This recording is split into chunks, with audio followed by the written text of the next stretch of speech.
Hey guys, Matt Siltala here with Avalanche Media, and we got Dave Rohr with Northside Metrics for another one of these awesome podcasts. Today what we're going to do is we're going to continue our discussion that we had on one of our first episodes, the whole limited budget discussion. We're going to focus on social media today and a lot of the tools that you guys can use that are either on the super cheap or free side. Obviously, we want to talk about stuff that's going to save you time and money, and time is money. But so I guess, Dave, maybe I'll let you kick it off and help us get this episode going. But we wanted to continue our discussion because you and I, when we got done with the other episode where we were talking about this, we felt that we could provide a lot more information on just, the whole I have a limited budget, what can I do type crowd and with my marketing. And so take it away. Yep. And it's a balance between some tools are out there cost $9 a month, some of them cost $99 a month, some of them cost a lot more. And it's where we're in that range from free to $1,000 plus a month makes sense for you. So, it depends on how much you're using it for me, really. Yeah. There's tools out there that I love that cost a bunch of money, but I'm like, for the clients I work with, I don't manage a lot of day-to-day social media other than my, 5 accounts for my own. But, it's like, what, do you have someone actively using it? Yes. Okay, well then a tool that saves them time, because like you just said perfectly, time is money. If I have to do this manually and it'll take me 5 minutes each time and I do it 20 times, a week, or it'll take me 5 minutes once, what would you rather have that person that you're paying do? Yeah, for sure. At $9.99 a month that they can save, $120 or whatever it is, like 95% of their time from that one task, and it costs $10. There comes a trade-off, and I think a lot of people, us included, and I know me for being a single person, I look at some tools and I'm like, well, that's $99 a month. I'm like, darn, that's a lot. Yeah. And then I'm like, well, wait, I use it 3 times or 2 times, and it saves me 3 hours each time I use it, or it saves me an hour. I'm like, oh, all right, yeah. As long as I'm using it, it makes sense for me to, leverage it. Well, I was thinking about this the other day. There's a lot of professional photographers out there, and I'm by no means a professional photographer, but I love photography. I disagree. I love photography, as you know, and one of the tools that I invested in was a tool called PhotoPills. And again, what it has done is it has saved me so much time and headaches just from different tools that I've used that have been free or haven't done as well of a job. But the thing about like PhotoPills, I love to shoot the Milky Way, and what it will do is no matter what time of day, if I find a cool landmark or a spot or whatever, I can go and position I can frame in my picture, if you will, with where exactly the Milky Way will be when I want it. And that's going to tell me, that tool's going to tell me exactly the time when it's going to be there. And so I don't have to guess at stuff like that. I know that, hey, if I want the Milky Way right over the mountain right here at this time, I need to be ready to shoot at like 1:30 a.m. or whatever it might be. And so, again, it was $10 for the tool, probably one of the more expensive apps I've paid for. But, when you think about it, like $10, that's nothing, just... It's like 1 cup of coffee at Starbucks. Yeah. I was going to say 2 cups of coffee, but you're right. Probably one. I don't drink coffee, so I don't know, but maybe it's 2. Yeah. I know it's expensive, but yeah, that's the point, though. And again, I know that was more photography related, but there's lots of other apps out there, no matter what it is that your business is, ones that will help save you time with the social media part of it. Because one of the things that you and I hear from people all the time is, I just don't have the time or energy to run all these different social medias. It's me. But then you talk to them and you break it down and say, well, what if you got it all lined up for the month? Could you spend an hour or even 2 hours? That, like, for example, it's going to be July. let's say that you're going to have a 4th of July sell, you're going to do something special, or we just got done with Memorial Day or whatever it might be. So you can have these tools that you could set it up for automation. You could have it where it preloads it and it does it all for you, and so that saves you from having to worry about, because here's the deal. Most of the time it's people getting overwhelmed. It's people getting the whole I'm not doing it just because I don't know where to start. Well, we're giving you the opportunity to do this. We're giving you, you set this up, you give yourself an hour, and if that only gives you 8 posts, then, well, let's schedule those 8 posts for the month. That's going to be better than nothing. You know what I mean? Yep. And I broke something. You just made me think of, I totally broke it. A presentation I did in April where I talked Digital Marketing 101, and one of the last things I did is because I talked SEO, social, paid social, organic, like all these different things, email, and I brought it all together at the very end, and I will clean up this slide, because it's totally broken now, and include kind of a visual, and what it does is it gives you a calendar, and it shows you day by day, week by week, of what you should do. And you can use Google, you can use Outlook, you can use your Google and set up reminders, which is again free app, free tool. But what it does is it just shows you that on the first Tuesday of the upcoming month for what you're talking about, you saying that you were launching something in July, we'll post something on Facebook. Gotcha. And every Wednesday we'll do something, and we'll schedule something to go out on Twitter. And then on Thursday, we'll do something on Pinterest and Snapchat. And then leading up to it, there's a bunch of different things that we'll do. And we'll do an email blast. All of these things you can do for free. Yes, they take time. But if you schedule it out and you kind of know it's coming, you'll do it. And then the tool doesn't matter. I often, since we are talking tools, Hootsuite. You can schedule stuff in Hootsuite. Hootsuite's free to a certain level, and then it starts going up, I think, $10, $20, $30 and higher. You can also use Sprout Social. So if you have even more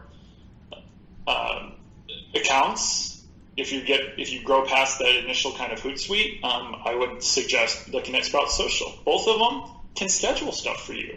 So like you're saying, if you have 1 hour a week to schedule stuff for LinkedIn, Facebook, Twitter, and then every so often you just kind of check and look for alerts, these 2 tools will let you do it on Monday or maybe on Sunday when you're sitting there watching your favorite show. You can kind of sit there and do it, and then you're done for the week, other than just kind of maintenance. And I'm glad that you're talking about some of the specific tools and what they do for you. But it got me thinking, and again, I don't want to get too far away with this because I want to go back and talk about the tools, but when you're talking about the limited budget, I was just thinking about something the other day. We recently got a 3D printer, and my sons have been printing off, you're going to laugh, but fidget spinners, because all the kids in their school were eating them up. And school's out now, but I remember that, one of the boys just through his Instagram account was posting pictures of just different fidget spinners that we had printed out, and got so many orders from them. And so I'm thinking to myself, like, you know what?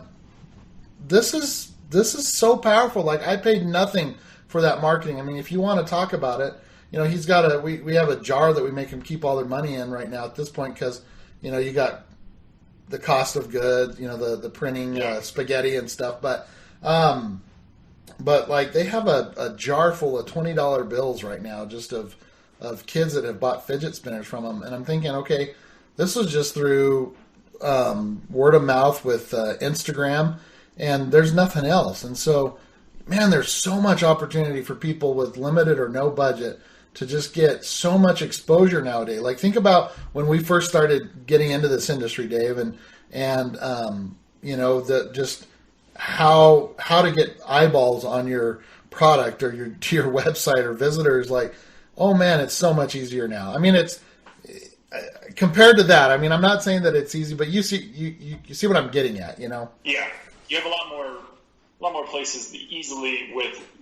I mean, the audiences are segmented, but it's easier to get in front of very specific audiences. Well, yeah, and even like one of the tools here that we talked about that can, or that we haven't, but we have listed to talk about it was TweetDeck, and just even monitoring specific hashtags. Like if I'm a business owner, for example, if I sell, blue widgets for whatever, I'm going to monitor that hashtag, and then when people are talking about blue widgets on Twitter, I can get on there.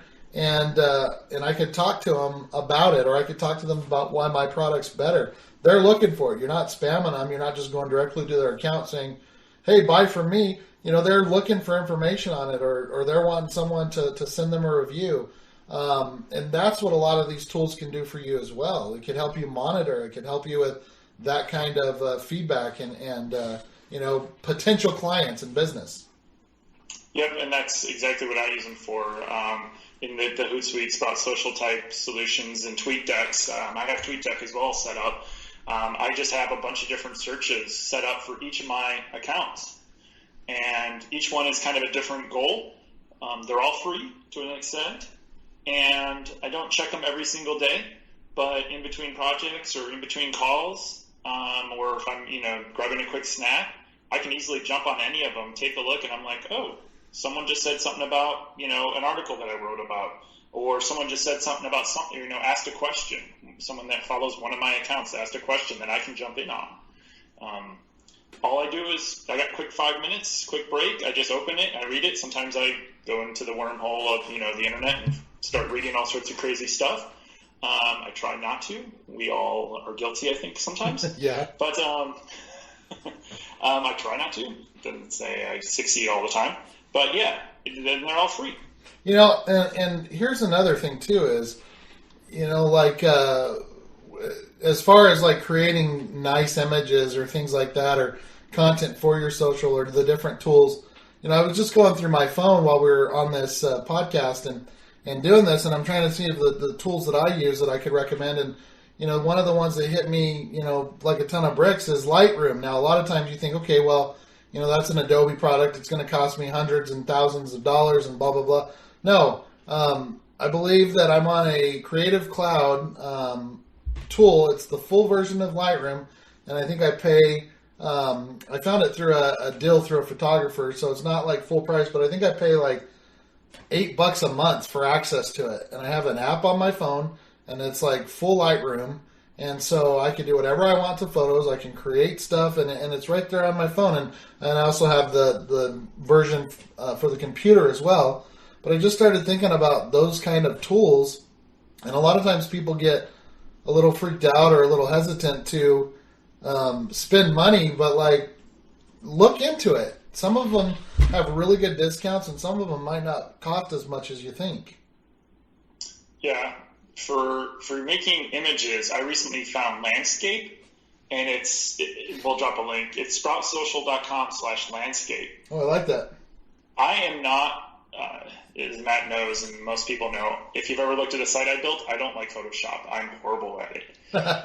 Landscape, what it does is you can upload an image to it, and it will resize it for whatever social network you need it for. So if you need a header image for your Facebook page, or you need something resized and so that it fits within Twitter or Instagram or whatever, it will resize that image as best as it can. Sometimes images it won't. It's just the wrong size for that. But in many cases, it will resize it. So I can take one image I take on my phone, upload it to my computer, drop it on here, and it'll resize it instantly for me.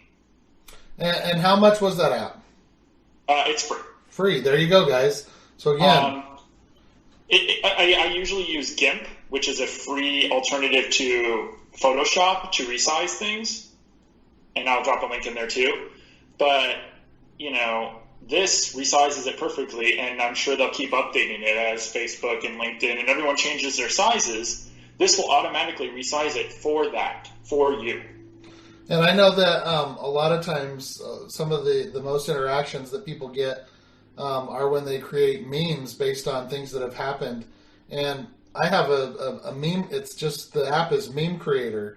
You do a search for it. It was 99 cents, and It works great for making memes, and some of the most interactions and some of the most talked about posts that I have on things that I've done with clients or with my own stuff have been with just silly, stupid memes that have been created. So again, there's another one between that one that you just shared and Meme Creator and Lightroom. Like, so many opportunities and options for people to get this stuff done for super cheap, if not free.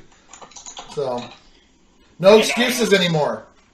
I was going to say, I don't use it on a daily basis, but I have used it some, and it's Canva. And if you've ever, I think it's probably one of the most mentioned type easy apps. You can quickly take a picture, and it does a lot what Meme Creator does. You can just take a quick picture, and you can do all sorts of crazy fonts and make it all sorts of pretty and artsy, or you can just make it simple. But it will quickly adjust and, make this. And take your photo and make it ready for social media in a bunch of different ways. And if people think that this isn't where it's going, I just want to tell you guys about some conversations that I looked at on my son's phone the other night.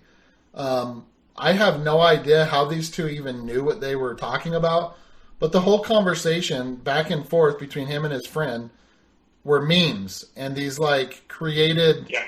And I'm like, really? And anyway, I don't even have words for it, but like, this is what's hitting them. This is what they're sharing. This is what they're loving. This is what's going to get people interested in your brand. This is what, this may be the opportunity that you need to get someone knowing about your brand. Anyway, it's just something that struck me that I thought I would share because I thought it was funny. But this is what they're sharing right now. This generation growing up. And I'm guilty of it. And if I look through, actually, some of my decks coming up that I'm building for some presentations, I'm actually using screenshots that I took while I was in Snapchat. Yeah. Because people are creating the content for me, and I'm going to credit it to them. In some cases, it's my own content, but it's a canvas, so I can take a picture of something and I can just write on that within Snapchat, and I use Snapchat just like you would with Lightroom and Canva and stuff. And I'm not, like I said, Photoshop is not my thing, but I can just write some text on there, or I can use some of the filters, or I can use some other stuff, and it adds something to that photo. Take a screenshot, boom, I have a photo that I can use now. Well, you know what? That's perfect. That's perfect. Yeah, exactly. Free, and that's perfect segue into a post that I have, and I can't remember. I don't think it's posted yet, but it will be. By the time you guys are listening to this, and we'll drop a link to it there. But on the Avalanche Media site, Dave, you actually gave me this idea for a blog post about, the power of just having the phone in your hand and the content that you can create from just everything around you, like real world situations. And so I did a complete blog post on that where I shared a bunch of different examples and case studies and stuff. And so we'll drop that on this. This episode as well, but this got me thinking about that. Like with all these tools and with the photo or with the power of the phone in the hand, there is no excuse for not creating content. Yeah, and I think I used this example before, but when the one restaurant the wife and I were at, that we've gone to a couple times locally, the woman was walking around with a phone during like the dinner hour. And when she came back around, I think she was a manager or something. When she came back around, I asked her which one she was using it for.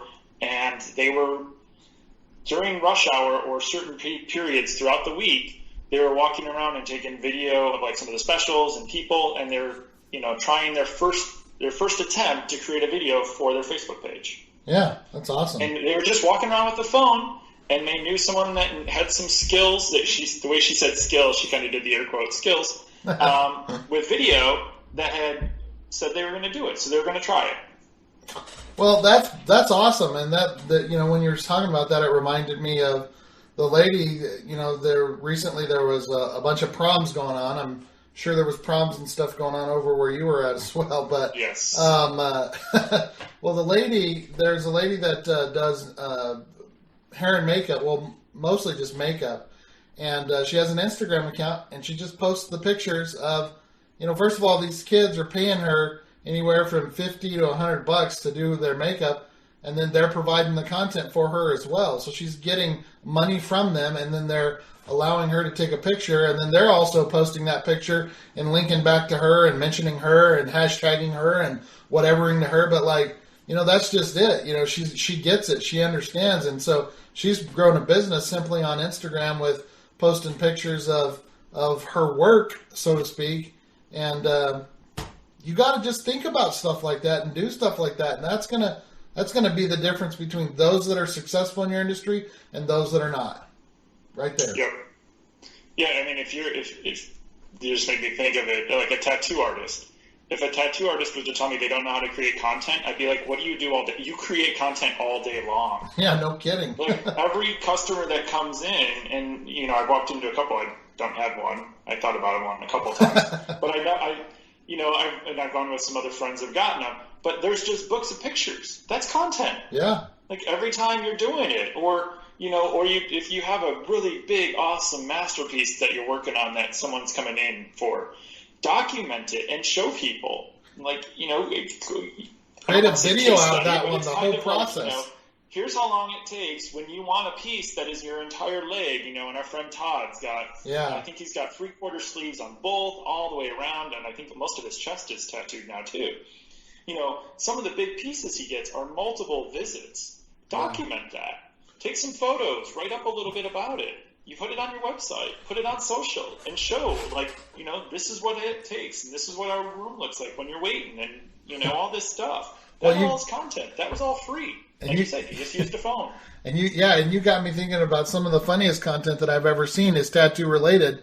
Some of the posts that I've seen about some of the worst tattoos that have been done. And so if I was a good tattoo parlor, I'd be saying, hey, look at this content. Look at these artists. This is why you want to come here. This isn't going to happen to you. So not only will you have more trust in the tattoo artist that you're going to, but it's also funny and great content that will be shared. So, yep.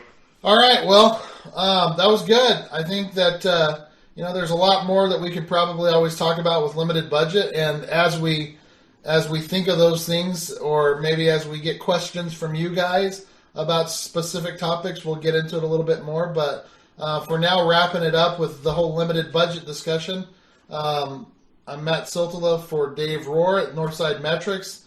I'm with Avalanche Media. Thanks for joining us on another one of these podcasts, and we'll see you on the next episode, guys. Bye. Thanks all.